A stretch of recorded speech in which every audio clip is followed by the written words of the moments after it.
Hello, Kipsters. Today is Monday, March 15th. We are entering a new segment of the instrument families. Today we will be learning about the strings family. Last week we spent our time with the woodwinds family, and then when we began this, we learned about the brass family. And the common thing about both of those families is that they are both wind instrument families. So when you play those instruments, you have to use wind or air from your breath to make a sound from these instruments. Now, going on to our last two instrument families for this month, we will be learning about the strings family, which of course uses strings to make sound. And then we will finally be capping off with the percussion family, which we will learn about soon, uses hands or sticks to make sound while beating on an object or a drum. Okay, but for this week, we're going to be focusing on the strings family, and we have a lot of cool instruments to learn about, a lot of cool videos to watch showcasing these particular instruments, and I'm very excited to get this started with you. So, as always, if you have been following along with these music lessons, you should know that you have to be following along in the Nearpod while you're watching the YouTube video. I always want to reiterate this just so that we can make it clear. You can, of course, only watch the YouTube video and get a lot from it, but the Nearpod has quizzes on it so I can track your understanding, and I would appreciate if you guys followed along with that. So you can, of course, watch this YouTube video the whole time and then skip ahead until you get to the quiz, or you can, watch the video or do the Nearpod yourself and then watch the video to get a recap. Whatever you do, just make sure you are getting that quiz on the Nearpod done, as well as listening to me tell you and describe these things for you, okay?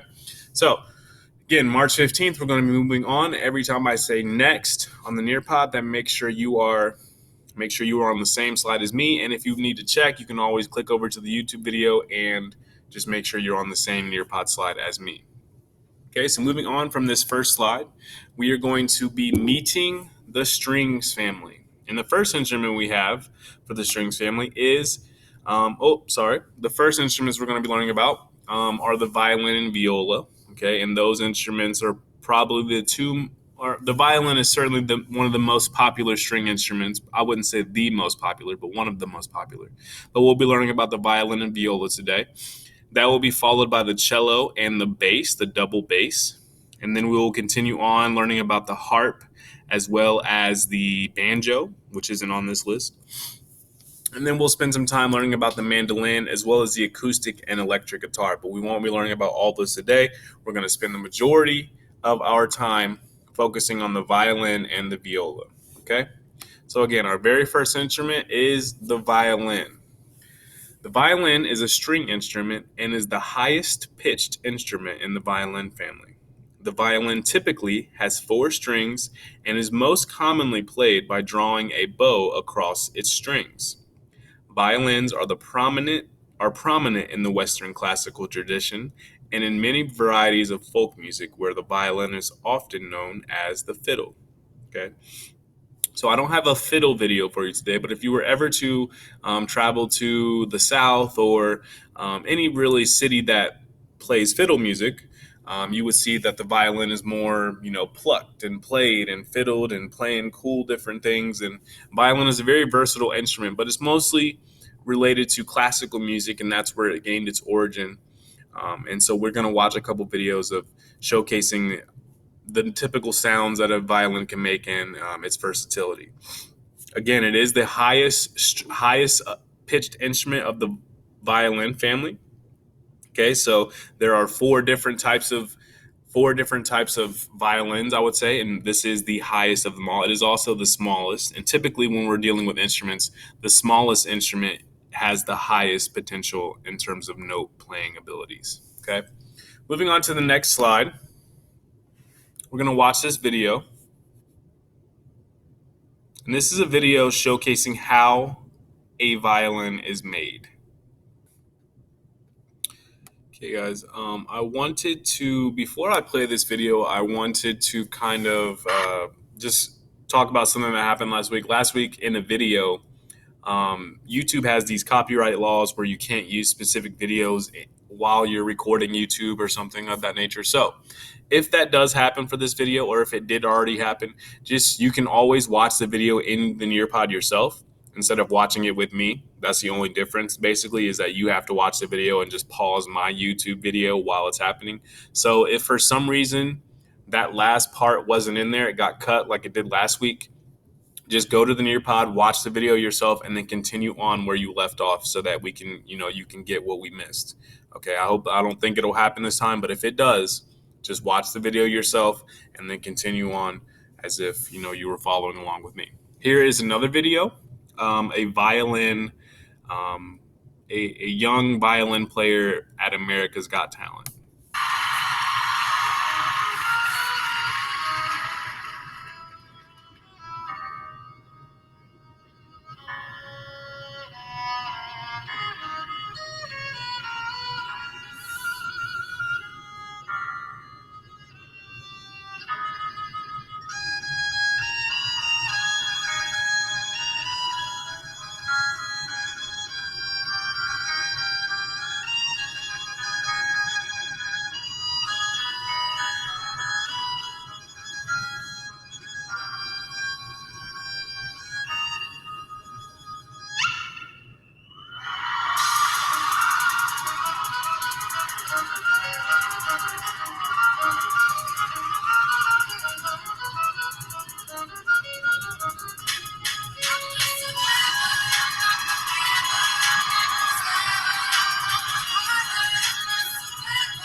Tyler, I am bursting with pride for you right now, and that film just says way more than I could ever say the impact you've had. And I also want to thank somebody, you may not know this, but Beyonce personally cleared that song for you to sing. And that is so gracious, and thank you so much for helping make one of the most special contestants' dreams come true on the most important night of his life. Tyler, got a shot here.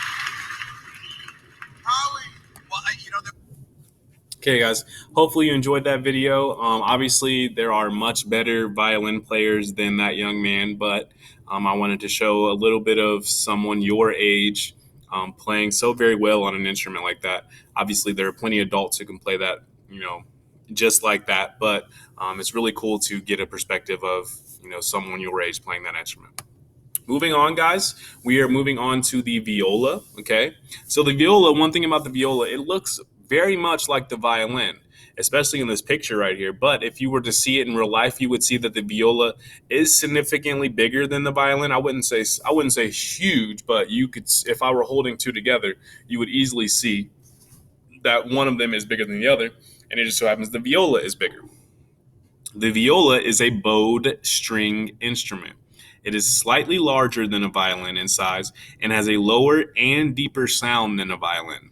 Since the 18th century, it has been the middle voice of the violin family between the violin and the cello. So this is the middle voice. This is if you were singing and you were in a choir, the violin would be the soprano, the girl who sings really, really loud. And then the viola would be the alto, the girl who has a low voice and can sing really, really warm and comforting. And then you'll have the other two instruments we'll be learning about tomorrow, which fill out the choir of the violin family. But the viola is that middle section there, okay? Moving on, we're going to watch a couple videos, a little comparison video between the violin and the viola, as well as a showcase of what that instrument sounds like.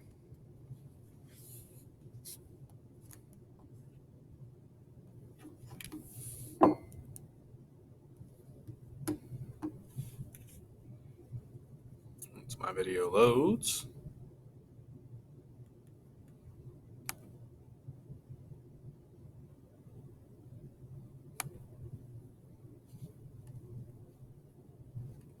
Here is a showcase of what the differences between the violin and viola sound like.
And I'm just skipping ahead at some parts. The violin player, as you can hear, is very deft and very good at playing the violin. The viola isn't a harder instrument to play. The viola player is struggling a little bit to get a good sound out, but try to listen in here at this part, just to hear how the violin is higher than the viola. Just try to listen and see if you can see the difference.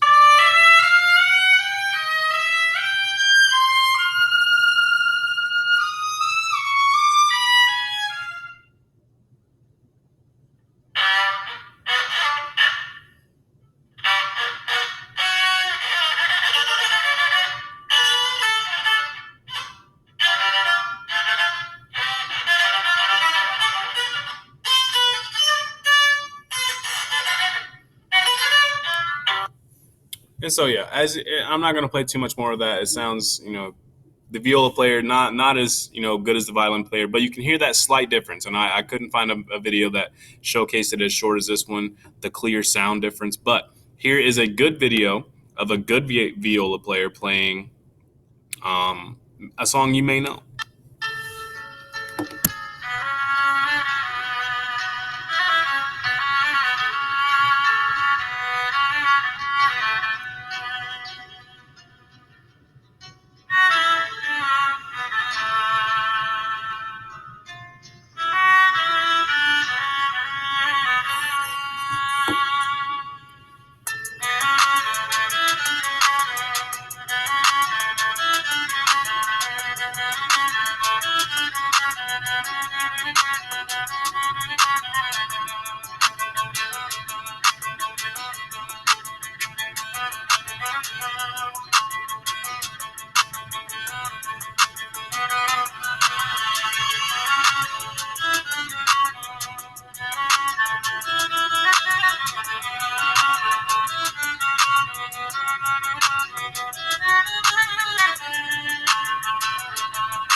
And if you, I know I played the violin video a little bit earlier, but you could hear that low sound that that song that viola provided. Okay, it was Juice World has a lower voice. If you didn't know, that song was "Lucid Dreams" by Juice World. Juice World has a lower voice when he sings a song, so the viola easily translated into a lower kind of sound for that. And hopefully you enjoyed that rendition of "Lucid Dreams" by Juice World. Okay, guys, we have a little quick quiz for you. 2 questions, and then we're going to wrap this video up. Which instrument sounds lower when it is played? Is it A, violin, or B, viola? Is it A, violin, or B, viola? Now remember, the violin was the first one we learned about. And then the second instrument we learned about, the one we just watched, was the viola. I'll give you 10 more seconds to guess on your own.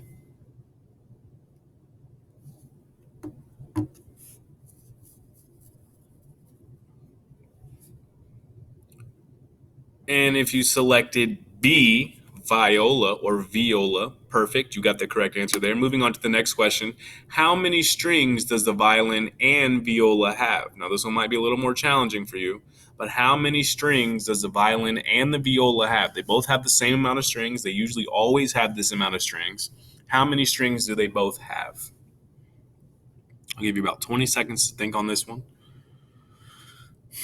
Is it A, 3, B, 5, C, 2, or D, 4? 10 more seconds.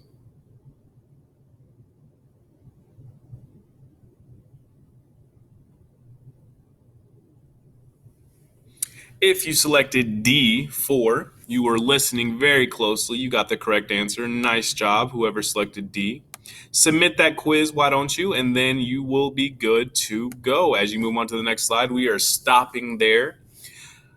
Thank you so much for watching. I hope you are very much interested in continuing to learn about the strings family and concluding our instrument family.